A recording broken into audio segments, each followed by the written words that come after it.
The starving visitor. The space station Orion 7 floated silently in the vast darkness of space. It was a peaceful night shift for the crew, but everything changed when a distress signal appeared on their monitors. A red warning flashed across the screen. Unidentified life form detected. Critical condition. Commander Lewis Carter stood up from his seat, his eyes narrowing. What's the location? Lieutenant Sarah Collins, the station's communications officer, quickly responded. It's near Sector 4. The life form is inside a small escape pod. No signs of damage, but it's not moving. Dr. Ava Lynn, the lead scientist on Orion 7, leaned forward. We need to bring it in.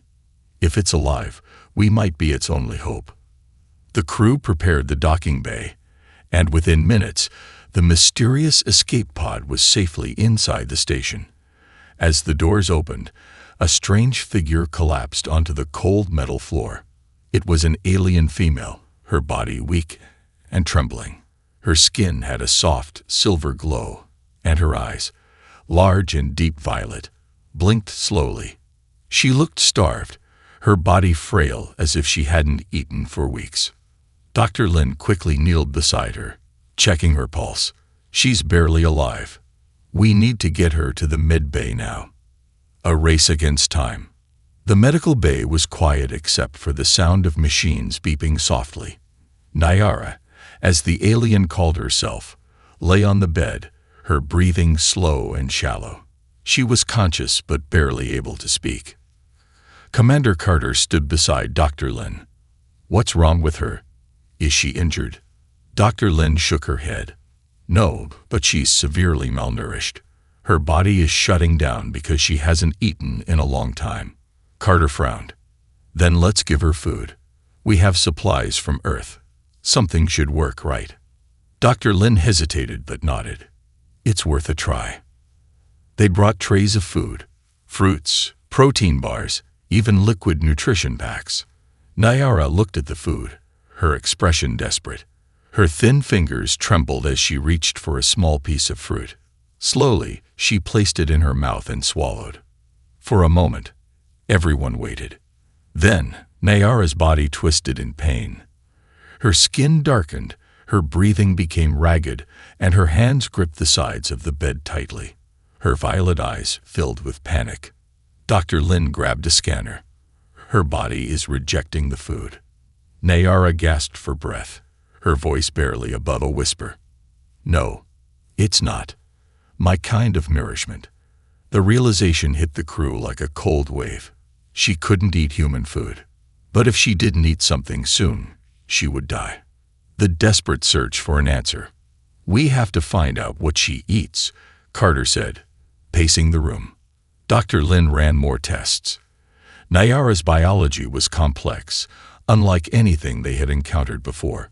Her cells don't absorb nutrients the way ours do. She needs something different. Nyara struggled to speak, her voice weak. My people consume energy, not physical food. The crew exchanged confused looks. Energy. Lieutenant Collins asked. You mean like electricity? Nyara shook her head slowly. Not just any energy. The kind that comes after destruction. The room fell silent. Carter crossed his arms. You mean the energy released when something is destroyed? Nyara nodded, her breathing still unsteady. When a star dies, when a planet burns, that energy sustains us. Dr. Lin's eyes widened. But we don't have anything like that here. Nyara closed her eyes, her voice barely audible. Then, I will not last much longer. A deadly truth. The weight of the situation sank in. They had an alien guest who was starving, and they had no way to feed her. Worse, if she grew weaker, her survival instincts might take over. Carter spoke in a low, serious tone. If she needs energy from destruction, what happens if she doesn't get it? Dr. Lin looked at the medical scanner, then back at Nyara. I don't know. But I think, if she gets too desperate, her body might find a way to take the energy it needs, no matter what. The meaning was clear. If Nayara couldn't get her proper food, she might consume energy from the station itself, or worse, from the humans inside it. Commander Carter turned to his crew. We need a solution. Fast. Nayara's violet eyes flickered open. She looked at them with a sad, almost guilty expression. I do not wish to harm you, she whispered. But the fear in the room was growing. And deep down, Nayara feared herself too. A forbidden diet. The silence in Orion 7's medical bay felt heavy, like the weight of a dying star pressing down on the crew. Commander Lewis Carter stood near the doorway, arms crossed, his eyes locked on the alien woman lying on the bed. Nayara was breathing, but just barely. Her glowing silver skin had faded into a dull, almost colorless shade, and her violet eyes flickered weakly. She was starving, and no human food could save her. Dr. Ada Lynn moved swiftly, scanning Nayara's vitals. The readings were disturbing. Her body was collapsing on itself, consuming its own energy to survive. If they didn't find a solution soon, she would die within hours. Lieutenant Sarah Collins, standing near the monitor, frowned. I don't understand. If she eats energy, why isn't she absorbing anything from the station's power grid? We're surrounded by energy. Nayara's weak voice broke through the tension. Not that kind. Carter stepped closer. You said you need the kind of energy that comes from destruction. What does that mean? Nayara's violet eyes locked onto his, and for the first time, there was something unsettling in them. It means that my kind does not feed like yours. We do not consume matter. We consume the remnants of what once was. The crew exchanged uncertain glances. Dr. Lynn hesitated. Are you saying you feed on death? Nayara took a slow, painful breath. Not death, transformation. The energy released when something ceases to be. A shiver ran through the room. A species unlike any other. The crew knew of creatures in Earth's ecosystem that survived in unique ways. Deep-sea bacteria that thrived near volcanic vents, fungi that consumed radiation. But Nayara's biology was unlike anything they had ever encountered. Carter rubbed his temples. Okay, let's break this down logically. When a star dies, it releases massive amounts of energy. Are you saying your species evolved to consume that? Nayara gave the faintest nod. Yes, but not just stars. We absorb energy from destruction on any scale. A collapsing sun, a ruined world, an extinguished flame. It is not just the energy. It is the process of decay that sustains us. Dr. Lynn's breath caught in her throat. That's why human food hurts you. It still contains life, nutrients meant to build, not destroy. Carter's expression darkened. Then what happens if you don't eat? Nayara hesitated, her fingers gripping the sheets of the medical bed. My kind, when deprived for too long, we take what we need. The room went cold. Sarah took a step back. You mean? Nayara closed her eyes, as if ashamed. If I lose control, my body will search for energy. Any energy. And if I cannot find it naturally, I may extract it from the nearest source. The implication was clear. If they didn't feed her, she might start consuming the energy from Orion 7, or from them. A dangerous plan. Carter exhaled sharply, shaking his head. That's not an option. We need to find another way. Dr. Lynn, can we artificially generate the kind of energy she needs? Lynn bit her lip, thinking. I can try. If we could simulate the energy of destruction, maybe using decaying isotopes, or even a controlled fusion reaction, it might work. But it's risky. If we don't get the energy signature exactly right, it could either do nothing or kill her. Carter turned back to Nayara. Would you be willing to try? She hesitated. If it fails, I may not survive. But if we do nothing, I will not survive anyway. Sarah crossed her arms. We don't have much time. If she's already this weak, how long before she, starts losing control? Dr. Lynn checked the vitals. Hours, maybe less. Carter clenched his fists. Then let's move. Experimenting with the unknown. The crew worked fast.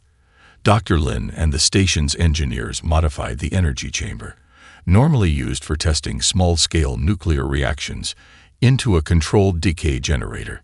The plan was simple in theory. Break down unstable isotopes in a sealed chamber, releasing energy in a way that mimicked a collapsing system. If Nayara could absorb even a fraction of it, it might stabilize her. But the risks were high. If the radiation levels were too extreme, it could trigger a meltdown. Or worse, it could make Nayara's condition worse. With time running out, they had no choice. "All right," Carter said, standing before Nayara. "This is it. If this works, you live. If not..." He trailed off. Nayara gave him a faint smile. "I understand." She stepped into the energy chamber, her movements slow and fragile. The doors sealed behind her. Activating the decay sequence, Dr. Lin announced. The chamber hummed to life. Inside, Nayara's body tensed as the energy waves flowed around her. The monitors beeped wildly. Her vitals spiked. She gasped, her silver skin darkening further. "Shutting it down." Lin shouted, reaching for the controls. But then, Nayara screamed. Her body arched, her violet eyes glowing fiercely. The air around her shimmered, as if bending under an unseen force. The decay energy was being absorbed, pulled toward her like gravity collapsing in on itself. Then, as suddenly as it started, it stopped. Silence. The chamber doors hissed open, and Nayara stepped out. Her body was different now, stronger. Her silver skin had regained its glow, her movements smooth and effortless. She was no longer starving. She was alive. A moment of victory, or a new danger. The crew exhaled in relief. They had done it. They had saved her. Carter crossed his arms. "How do you feel?" Nayara looked at her hands, flexing her fingers. "Better. The energy was close to what I needed. It will sustain me. For now." "For now," Sarah echoed. "You mean you'll need more?" Nayara's expression darkened. "Yes, this was only temporary. My hunger will return." Dr. Lin sighed. "Then we need to find a long-term solution." But then Nayara's gaze flickered toward the station window, looking at the vast darkness of space beyond. "There may be another problem," she murmured. Carter frowned. "What do you mean?" Nayara hesitated, then turned back to them.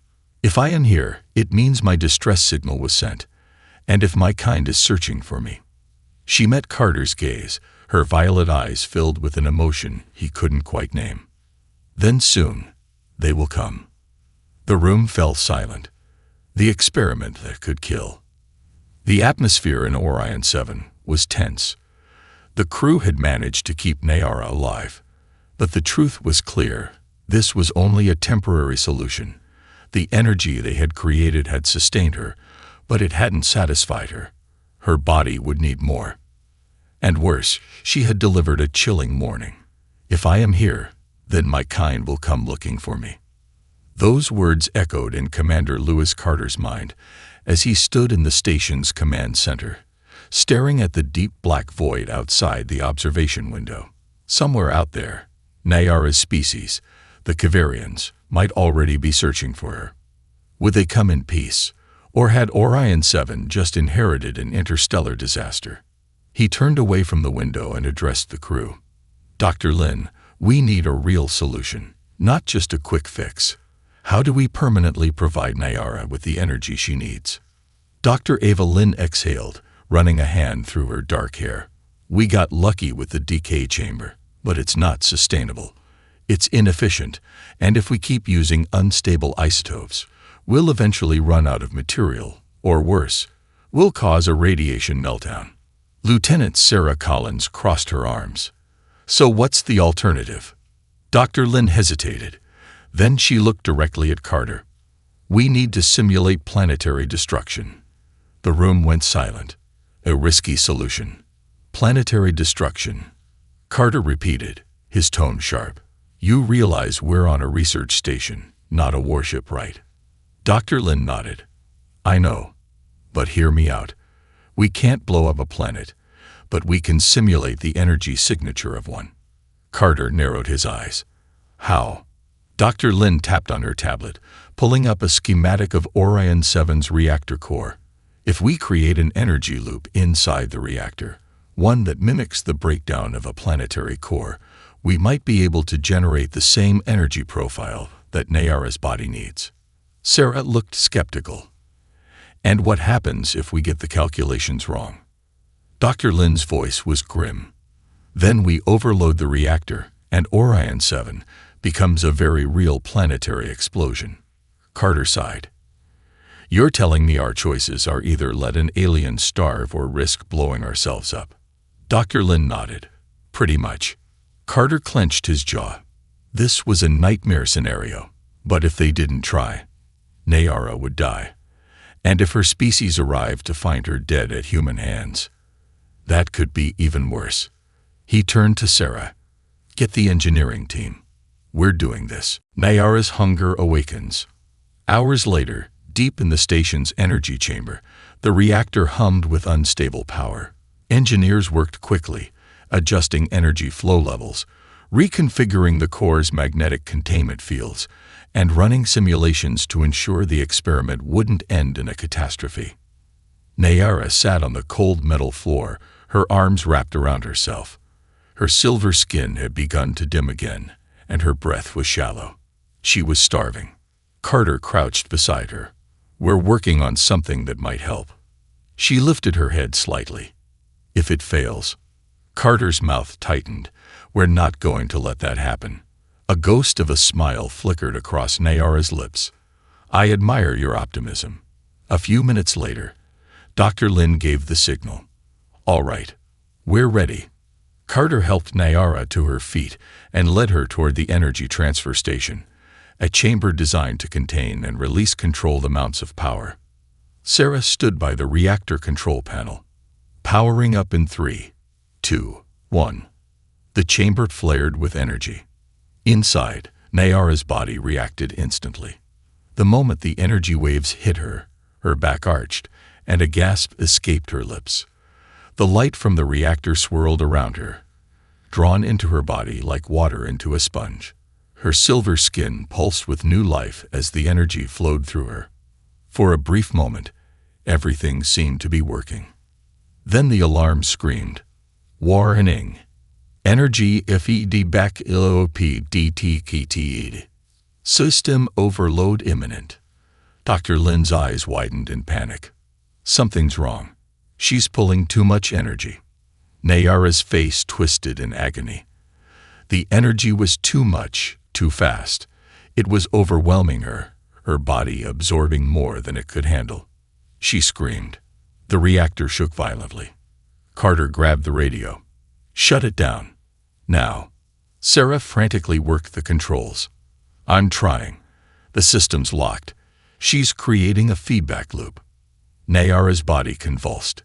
Her violet eyes glowed, and then suddenly changed. They turned black. A deep, unnatural voice echoed from her lips, one that didn't sound like her own. "The hunger will not be denied." A wave of raw energy exploded from her body, shattering the glass of the observation chamber. Sparks rained down as the lights flickered. The force sent Carter and the crew flying backward. Dr. Lin coughed, struggling to her feet. What just happened? Nayara was floating above the ground. Her silver skin was darker now, like the dying embers of a fire. The energy swirled violently around her, and her expression was no longer one of desperation, but of something else. Something primal. Carter stood up, ignoring the pain in his ribs. He called out cautiously, "Nayara." For a moment, she didn't respond. Then, slowly, she turned her head toward him. The black in her eyes flickered, and for a brief second, she looked horrified. Then she collapsed. The energy around her vanished, and the alarms fell silent. Carter and Dr. Lin rushed forward, catching her before she hit the ground. Her breathing was ragged. She was still alive, but barely. And she had almost lost control. Dr. Lin whispered, "We can't do this again. Next time, we might not be so lucky." Carter's stomach twisted. If the experiment had pushed Nayara into some kind of feral survival state, then what would happen when her species arrived? Would they still recognize her as one of their own? Or would they see her as something else entirely? Something too far gone to save. As Carter held the unconscious alien in his arms, one terrifying thought ran through his mind. Had they just created a bigger problem than they had solved? The alien hunger crisis. The silence in Orion 7 was eerie. The hum of the station's systems, the quiet beeping of medical monitors. It all felt insignificant compared to the unspoken fear that now loomed over the crew. Commander Lewis Carter sat on the edge of the medical bed, staring at Nayara's unconscious form. Her once glowing silver skin was now a dim, pale gray. She looked fragile, her body barely moving except for the slow, shallow rise and fall of her chest. But Carter knew the truth. Nayara wasn't fragile. She was starving. And the last time she'd fed, when they had tried to artificially generate the energy of destruction, she had lost control. If they did nothing, she would die. If they fed her the wrong way again, she might destroy Orion 7. And worst of all, her species, the Kavarians, were coming. Would they see humans as friends, or as murderers who let one of their own starve? Or worse, would they see humanity as prey? Carter exhaled and turned to Dr. Ava Lin, who was reviewing the last experiment's data on her tablet. "Tell me you've got something," he muttered. She shook her head. "We were close, but we pushed her too far." The reactor overload wasn't just a technical issue. Nayara's body was trying to consume more than she could handle. Sarah Collins, standing near the doorway, crossed her arms. "So what? We're just supposed to wait until she wakes up and hope she doesn't go full space vampire on us." Carter shot her a look. "We don't have a choice. If we don't figure this out, we're either gonna be her next meal or the reason her species wipes us out." Sarah sighed and rubbed her temples. "God, this is insane." A sudden sound interrupted them, a weak, hoarse voice. "I'd agree." All three turned sharply. Nayara was awake. A desperate warning. Her violet eyes, dim but still intense, flickered toward them. She tried to sit up but winced, gripping her chest. Her breathing was still shallow. Carter moved closer. "Easy. You need rest." Nayara exhaled, shaking her head. "No. I need to speak." Dr. Lin frowned. "You shouldn't be exerting yourself." Nayara cut her off. "My kind will come soon." She swallowed hard, her voice weak. "And if they sense that I am near death, they will not be diplomatic." Silence fell over the room. Sarah swore under her breath. "You mean, if they think we're responsible for you dying, they won't ask questions. They'll just attack." Nayara hesitated, then gave a slow nod. Carter's stomach twisted. "How soon?" Nayara closed her eyes, focusing. "I do not know, but I feel them. Reaching."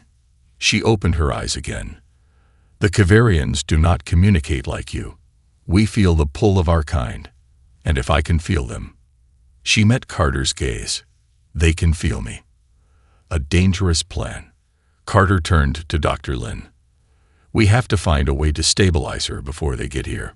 What are our options?" Dr. Lin hesitated.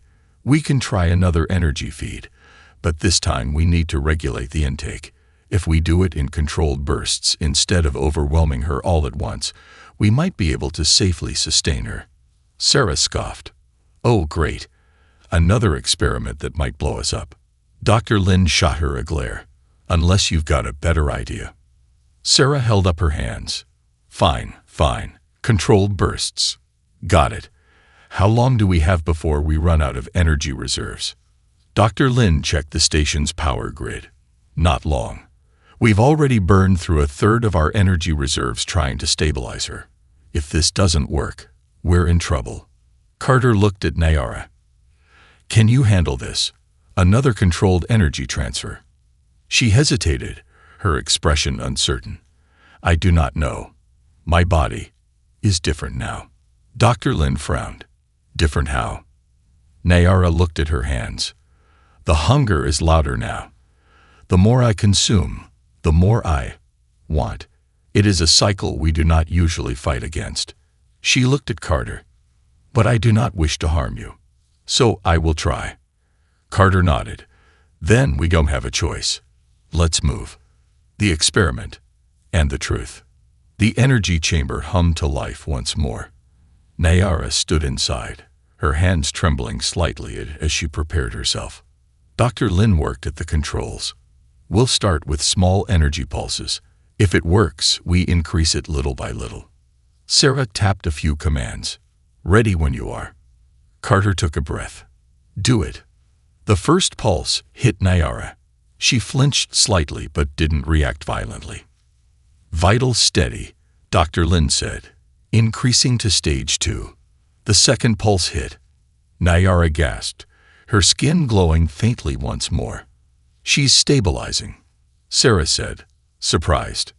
Dr. Lin smiled. It's working. Then Nayara's body tensed. She clenched her teeth, her hands gripping the sides of the chamber.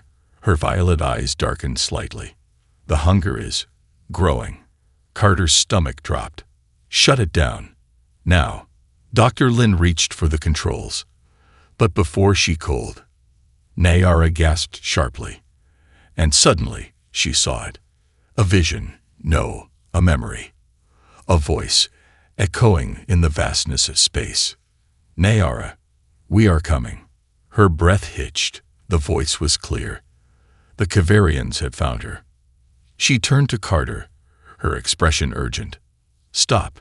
The experiment does not matter anymore. They are here.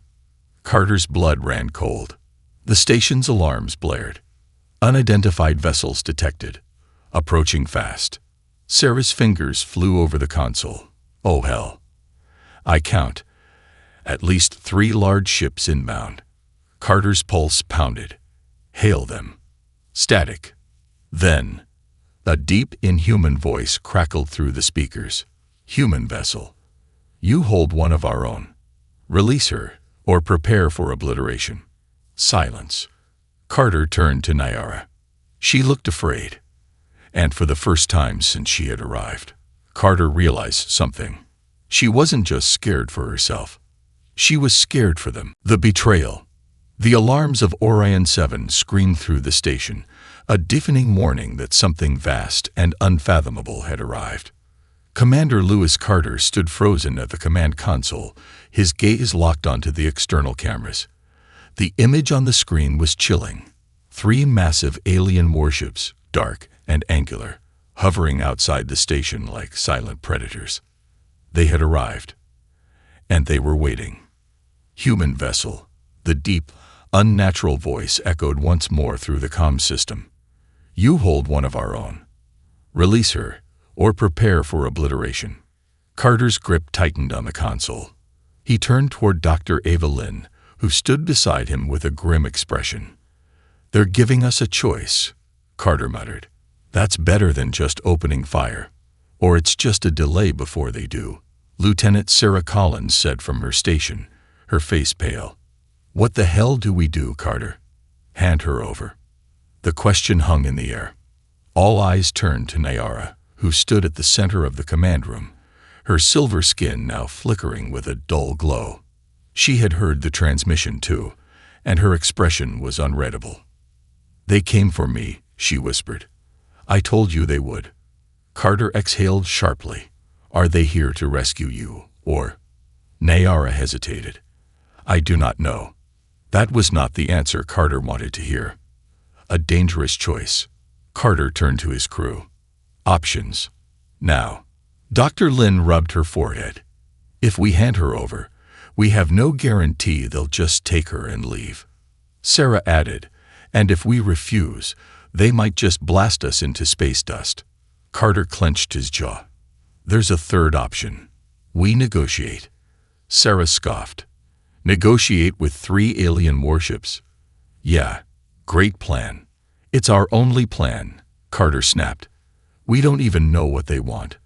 For all we know, Nayara is a criminal or a fugitive. Or, I am not, Nayara interrupted, her voice sharp. Carter turned to her. Then tell me, Nayara, what exactly will happen if we hand you over? She was silent for a long moment. Then, in a quiet voice, she said, I do not know if they will recognize me anymore. Carter frowned. What do you mean? Nayara's violet eyes flickered with something close to fear. When a Kavarian goes too long without feeding properly, when they starve beyond reason, they are no longer the same. They become something else. Sarah took a step back. Wait, you mean they might think you're what? A threat? Nayara hesitated. Then she whispered, yes. The air grew heavy. Carter exhaled. So we're dealing with an alien empire that thinks their missing crew member might have turned into a monster. Dr. Lin muttered, great. Carter turned back to the console. Fine. Let's find out exactly what they want. He activated the comms. This is *** Commander Lewis Carter of Orion 7. We acknowledge your request, but we need clarification. Are you here to rescue Nayara, or to contain her? Silence. Then, your delay is noted. You misunderstand. We are not here to negotiate. You have 3 minutes to comply. The transmission cut out. The betrayal. A thick silence settled over the command center. Sarah swore under her breath. We are so screwed. Carter spun toward Nayara. We need leverage. Can you contact them? Convince them you're not dangerous. Nayara shook her head. They will not listen to words. They will only recognize the truth if they see me. Dr. Lin looked up from her tablet, eyes wide. Wait a second. If they're treating her like a possible threat, they might have orders to eliminate her. Carter's stomach dropped. That changed everything. If Nayara left the station, she might not be rescued. She might be executed.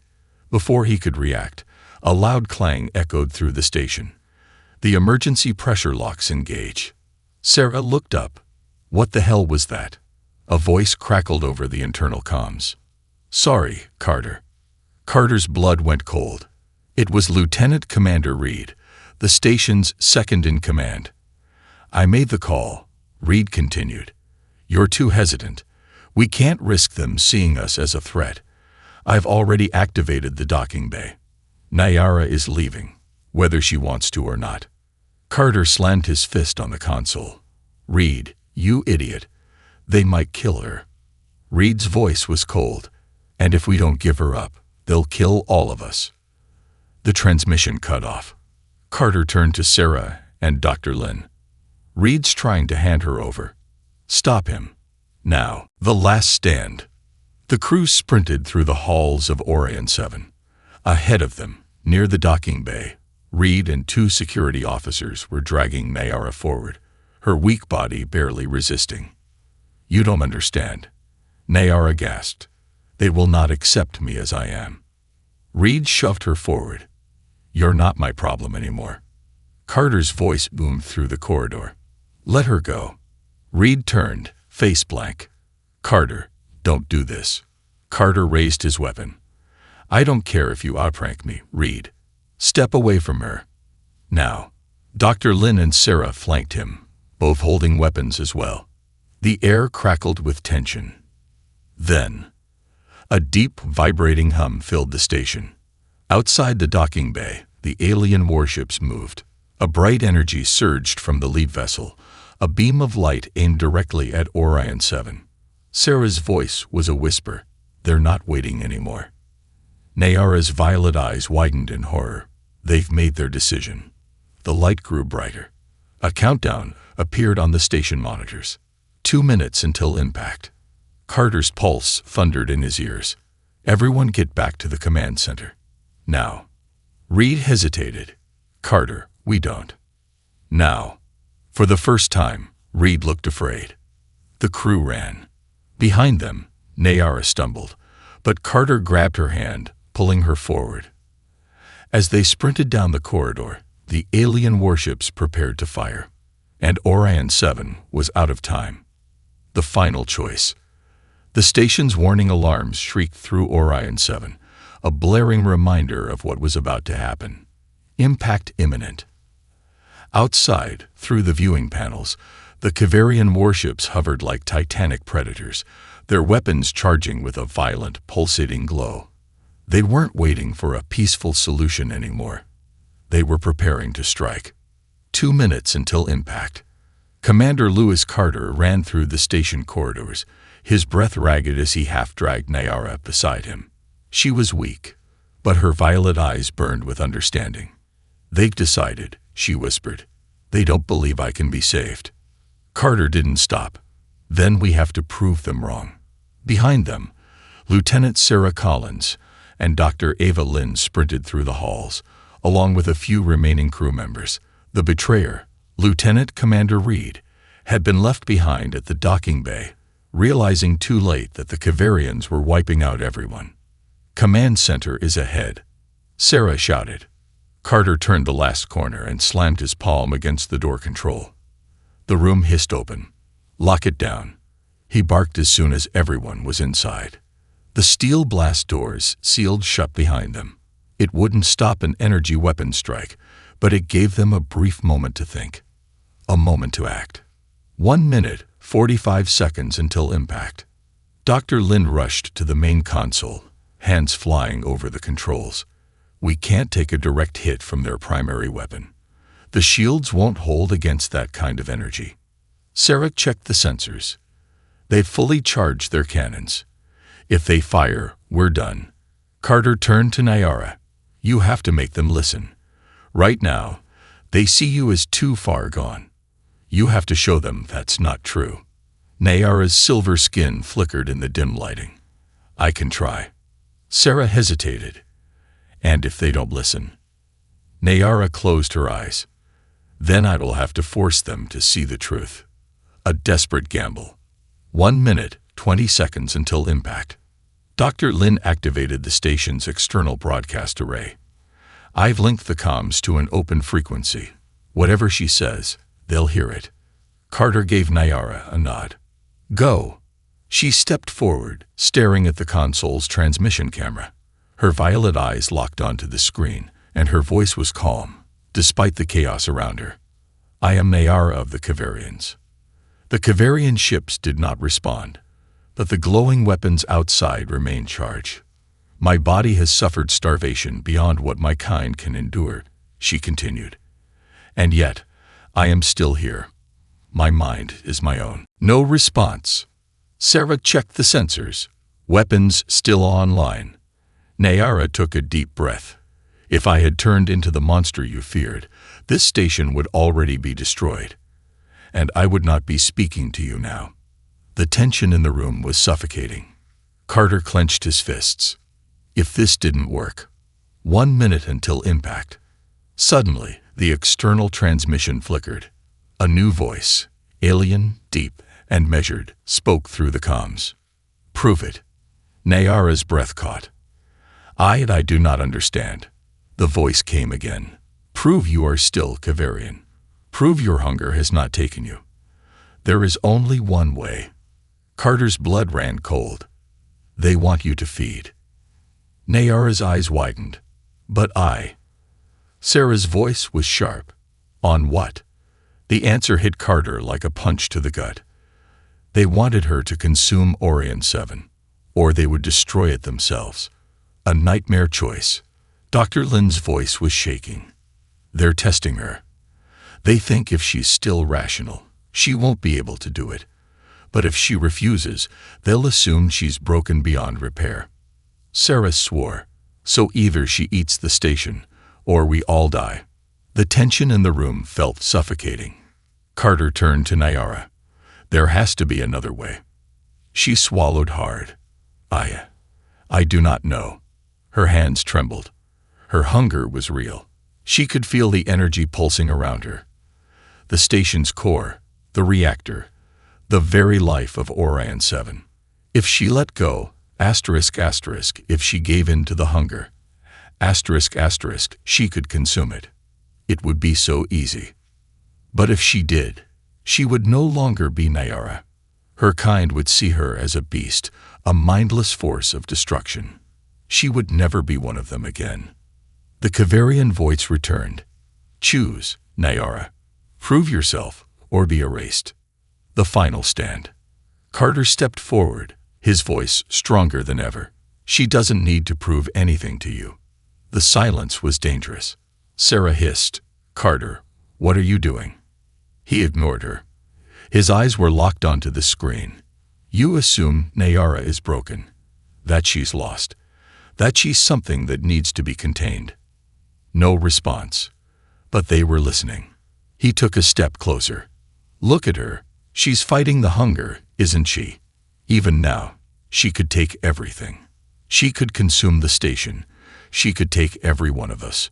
And she hasn't. That's all the proof you need. Nayara turned to look at him. Her violet eyes were wide, unreadable. Carter didn't stop. If you fire on us, you're proving you don't understand your own kind. She is stronger than you think. And if you kill her now, you will never know how strong she could become. 10 seconds until impact. Carter's pulse pounded. Come on. Listen. 5 seconds. Then, the glowing weapons dimmed. The countdown froze at 3 seconds. A new voice came over the comms, this one softer, almost regretful. She has passed. Carter exhaled sharply. Nayara collapsed onto her knees, shaking. Sarah let out a nervous laugh. Holy, did that actually work? Dr. Lin was breathing hard. I think so. The main Kavarian warship drifted closer, its hull gleaming in the dim starlight. Then the voice spoke again. You risk yourselves for her. A pause.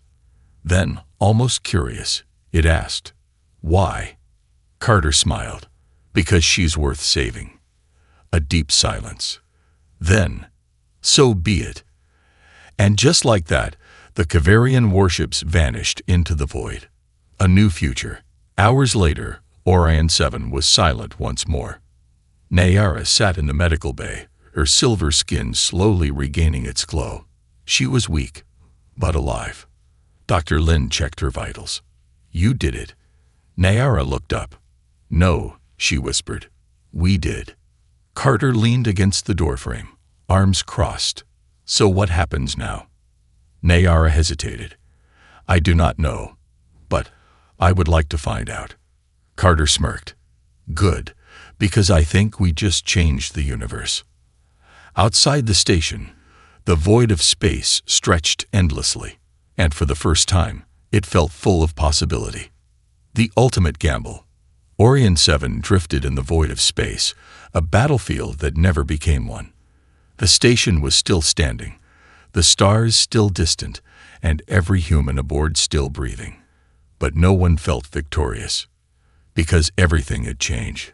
Commander Lewis Carter sat alone in the observation deck, staring at the deep black abyss where, just hours ago, 3 Kavarian warships had loomed like executioners. Their presence had nearly sealed humanity's fate, and yet, at the last possible second, they had chosen to leave. Not because of diplomacy, not because of negotiations, because of one choice. Because Nayara had refused to become what they feared. Because she had chosen something no Kavarian had chosen before. Carter exhaled and turned to look at her. She stood near the window, bathed in the station's artificial light. Her silver skin was restored, glowing faintly with a life that had almost been lost. Her violet eyes were full of thought, flickering between deep gratitude and silent conflict. She was alive. But she was no longer the same. A species without a place. Nayara had spent her life knowing one truth. The Kavarians were not meant to resist hunger. They consumed. It was their nature, their purpose. The energy released from destruction was their only nourishment. To deny it was to die. Yet here she was, starved, broken, barely surviving, but still herself. She had resisted the hunger. And for that, her kind had abandoned her. Dr. Ava Lin walked into the observation deck, scanning a tablet. Your vitals are stabilizing. Whatever happened back there, it's like your body adapted. Nayara didn't respond right away. She stared at the endless void outside the window. They will not take me back. Carter frowned. What do you mean? Nayara's voice was soft, but heavy. I passed their test, but not in the way they expected. They expected either a predator or a corpse. I became neither. She turned, meeting Carter's gaze. To them, that is worse than death. Sarah Collins, standing nearby, crossed her arms. So what? They just exiled you. Nayara nodded slowly. In their eyes, I am something that should not exist. A Kavarian who refuses to feed is no longer a Kavarian. Silence settled in the room. Dr. Lin spoke first. So where does that leave you? Nayara's expression didn't change. It leaves me with nothing. Carter's jaw tightened. Not nothing. Nayara turned toward him. Then what? Carter exhaled. A choice. A choice never given. For the first time, Nayara had no path laid out before her. She had always known what came next. Hunger, survival, consumption. It was all she had ever understood. But now, she wasn't starving. She wasn't dying. She was free. And that terrified her. Carter studied her for a long moment, then leaned forward. You said your kind feeds on destruction. But what if there's another way? Nayara blinked. Another way. Carter gestured toward the window. The universe isn't just about death and ruin. Stars don't just die. They're born. Energy isn't only about destruction. It's about creation. Dr. Lin's eyes widened. He's right.